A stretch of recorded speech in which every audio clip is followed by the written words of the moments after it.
Selamat datang Pak Yusuf dan teman-teman sekalian. Perkenalkan nama saya Kevin Sebastian dengan NIM 1822143. Di sini saya akan melakukan presentasi mengenai kompresi video sebagai UAS sistem multimedia. Di sini dalam pembuatan PPT saya ditemani oleh teman saya yaitu Abraham Ekandoro Samudra. Nah, lalu sebelum kita lanjut ke kompresi video, kita alangkah lebih baiknya mengerti apa itu video. Nah, video sendiri adalah teknologi untuk menangkap, merekam, memproses, mentransmisikan, serta menata ulang gambar yang bergerak. Dengan begini, video juga dapat bisa diartikan sebagai kumpulan gambar statis yang digerakkan. Nah, lalu apa sih kompresi video itu? Kompresi video adalah proses mengurangi ukuran file video dengan baik menghilangkan atau merepresentasikan kembali data yang tidak terlalu diperlukan. Di sini ada dua keuntungan dari kompresi video. Yang pertama, tentunya ukuran file lebih kecil, sehingga kita dapat melakukan kedua, penghematan bandwidth jika kita ingin melakukan distribusi video melalui jaringan. Nah, terdapat dua teknik kompresi video yang ada. Jadi yang pertama ada spatial dan spectral redundancy. Di sini kita digunakan seperti mengoperasi gambar pada umumnya. Jadi setiap frame atau setiap gambar ya di dalam video akan dikompresi satu persatu tiap pikselnya. Di sini tentunya seperti yang dibayangkan akan jauh lebih mahal dan butuh penyimpanan yang besar. Nah, lalu yang kedua ada temporal redundancy. Meskipun setiap frame, setiap pixel-pixel itu berbeda, namun terdapat ada hubungan atau pola kontinuitas dalam pergerakan frame secara keseluruhan. Nah, sehingga dengan memanfaatkan korelasi antara frame ini memungkinkan penerapan teknik kompresi untuk mengurangi redundansi temporal yang bisa menyebabkan kompresi video ini menjadi lebih efisien. Nah, temporal redundancy di sini bisa dilihat terdapat ada 4 frame. Di sini walaupun setiap frame yang berbeda, namun terdapat ada kontinuitas atau pola-pola yang bisa kita manfaatkan. Di sini kita mengencode informasi yang berubah saja di antara frame tersebut dibandingkan kita mengencode satu frame secara penuh. Nah, ini kita bisa melihat ada frame N dan frame N1, lalu kita bisa melihat perbedaannya saja menghasilkan sehingga temporal redundancy menghasilkan perbedaan frame yang memiliki informasi konten yang lebih minimal tentunya dibandingkan frame itu sendiri. Nah, bagaimana sih cara kerjanya? Di sini kita bisa melihat bahwa ada pixel pada posisi X, Y di frame N yang bisa kita sebut collocated pixel Cn X, Y. Nah, di sini pada frame N+1 pixel yang sama ya ini pada Cn+1 X, Y. Nah, di sini collocated Cn X, Y akan berpindah sejauh motion vector Dx, Dy ke pixel Cn X aksen, Y aksen. Nah, jadi ada 3 hubungan antar pixel yang bisa kita lihat.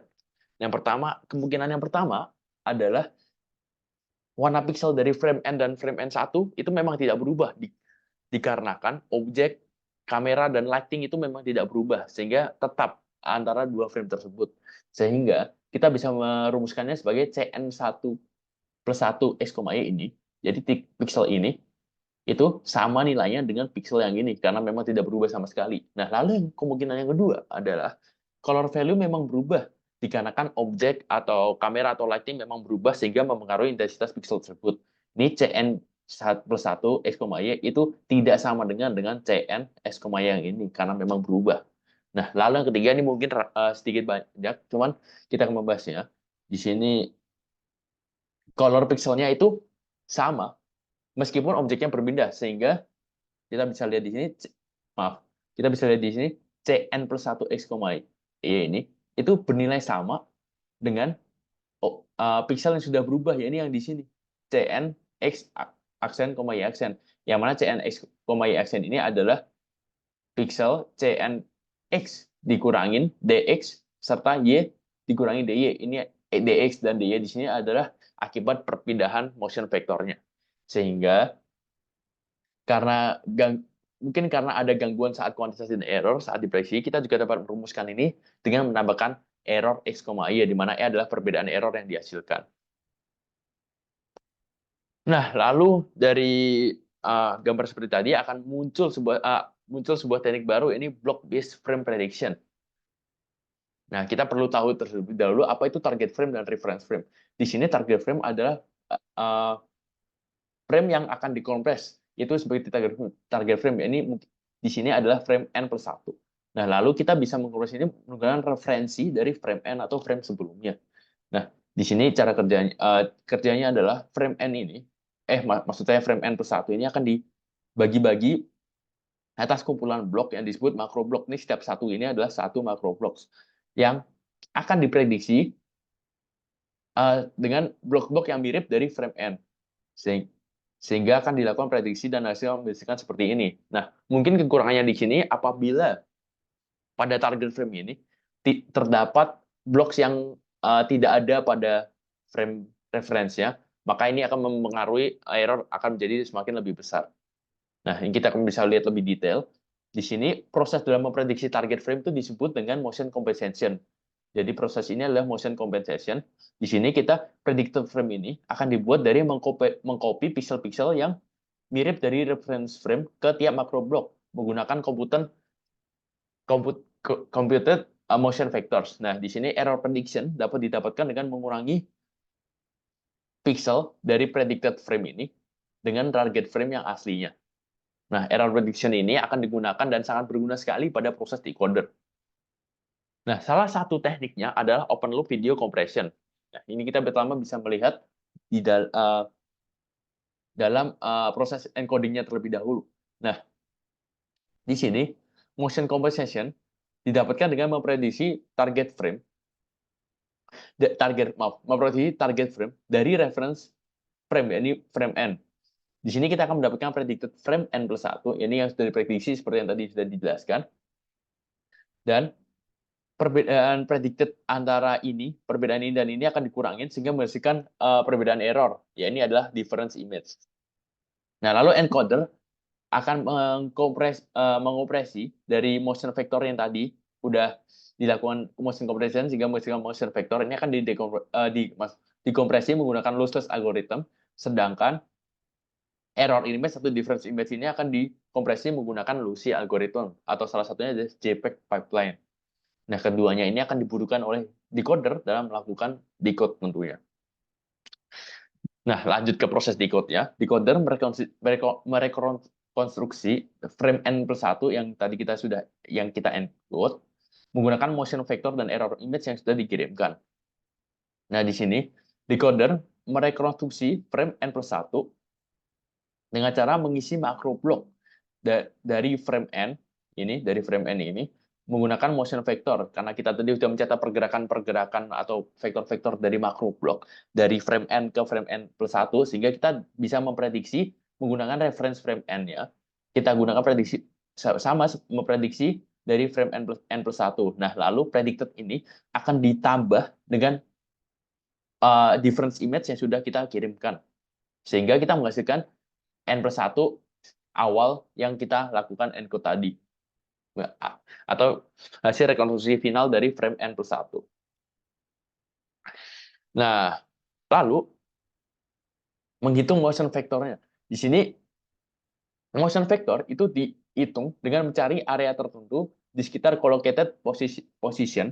Ini adalah collocated position dengan parameter K. Ini parameter K adalah jarak antara areanya dengan collocated position-nya.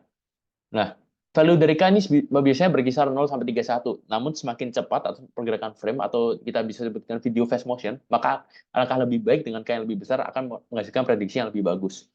Nah, cara menghitungnya sendiri, kita pertama mengambil lokasi dari target macro block ini, lalu kita lakukan copy lokasinya di sini, lalu kita menentukan area yang dibutuhkan untuk menemukan best potential matching area atau area yang cocok.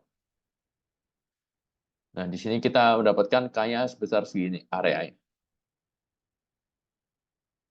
Nah, namun berapa sih mungkin size of macro blocks yang biasanya sering digunakan? Sebenarnya ini relatif fleksibel, karena pada dasarnya tujuan dari prediksi adalah meminimalisir error pada image. Nah, untuk operasi sangat penting untuk mengirimkan bit yang sedikit mungkin untuk melakukan predicted frames, karena kita melakukan kompresi. Nah, mungkin makro box yang lebih kecil itu akan menyebabkan kita memerlukan banyak makro box yang digunakan untuk memenuhi target frame. Nah, sehingga menghasilkan motion vector yang lebih banyak tentunya untuk memprediksi target frame ini. Nah, hal ini membuat kita membutuhkan bit yang lebih banyak untuk mengirimkan motion vectors-nya karena memiliki banyak makro blocks. Nah, namun karena kita memiliki banyak macro blocks, error yang dihasilkan lebih dikit karena kita melakukannya secara lebih detail. Sehingga yang berarti bit untuk mengirim errornya akan lebih sedikit, namun bit untuk mengirim motion vectornya akan lebih besar.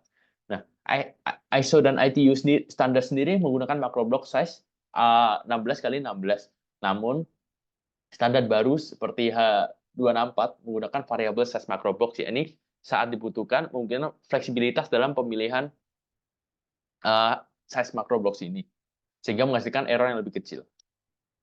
Nah, namun OpenROMOS ini memiliki kekurangan, yaitu dalam proses encoding OpenROMOS, motion vectors dan error dihitung berdasarkan frame n yang asli. Nah, oleh karena itu, decoding waktu saat decode akan lebih baik rekonstruksinya menggunakan frame referensi n yang asli juga. Namun di sini decoder hanya memiliki frame n yang telah didecode dan dikuantisasi. Nah, karena decode kita menggunakan reference frame yang sudah didecode, ini menyebabkan meningkatkan distorsi yang berdampak pada prediksi-prediksi berikutnya. Nah, lalu hadirlah sebuah metode baru, yang dinamakan closed loop, di mana encoder ini memprediksi frame n+1 menggunakan frame n yang telah didecode dan dikuantisasi sebelumnya. Seperti bisa dilihat ini, kita melakukan decode dari yang hasil foto yang kita sudah kompres, yang sudah kita encode, lalu ini akan menjadikan referensi untuk motion compensation. Nah, closed loop ini juga menghasilkan kualitas gambar yang lebih baik karena memungkinkan umpan balik dari decoder untuk mengoreksi kesalahan kompresi. Namun, file yang dihasilkan tentunya lebih besar karena memuat informasi umpan balik tersebut. Nah, di sini, dalam proses encoding, encoder harus memiliki decoder juga, karena memerlukan reference yang sudah didecode dan dikuantisasi.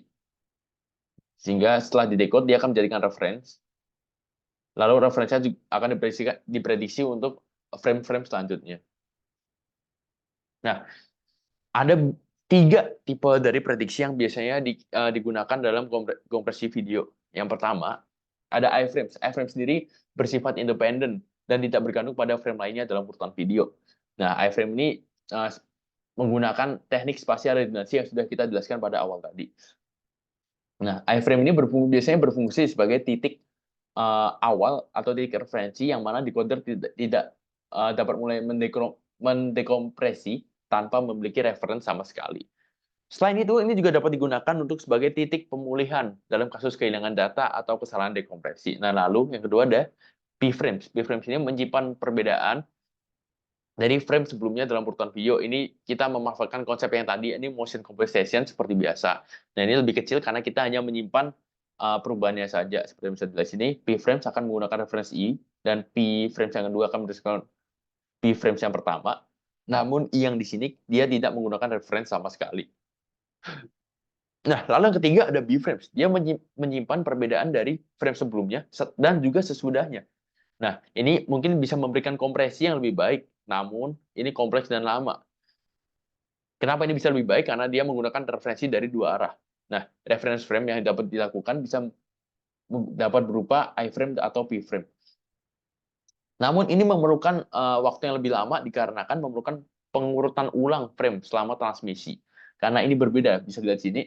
Di sini, jika urutannya sama, maka kita pertama mengirimkan I1, lalu B2, B3, B4. Namun, ini tidak bisa dikarenakan saat mengirimkan B2, saat kita mengirimkan B2 setelah I1, dia tidak memiliki referensi setelahnya. Sehingga kita perlu mengirimkan I1 terlebih dahulu, lalu mengirimkan P4, di mana P4 bisa melakukan prediksi berdasarkan frame sebelumnya, yaitu I1. Nah, lalu baru bisa dikirimkan B2 dan B3-nya. Karena B2 bisa menggunakan referensi sebelumnya ini I1 dan referensi sesudahnya P4. Lalu B3 juga sama, menggunakan referensi sebelumnya I1, lalu referensi sesudahnya P4. Di sini sama, kita tidak bisa langsung mengirimkan B5, B6, karena dia tidak memiliki referensi sesudahnya. Namun kita harus mengirimkan P7 terlebih dahulu, lalu baru bisa B5, lalu bisa B6. Seperti itu selanjutnya. Lalu juga ada multi-frame prediction. Di sini multi-frame prediction menggunakan beberapa frame sebelum dan sesudah untuk meningkatkan kualitas dari hasil prediksi tersebut.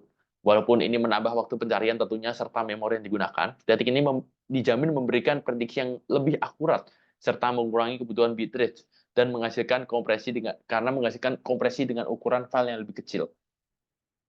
Nah, semakin kecil perbedaan antar gambarnya, semakin efisien juga penggunaan bit, karena teknik kompresi seperti JPEG mampu melakukan pengelompokan pixel serupa. Nah, jadi dengan hasil prediksi yang lebih baik, kebutuhan bitrate untuk mengompres perbedaan gambar akan berkurang. Hal ini menyebabkan ukuran file kompresi menjadi lebih kecil. Sekian penjelasan dari saya. Terima kasih atas perhatiannya.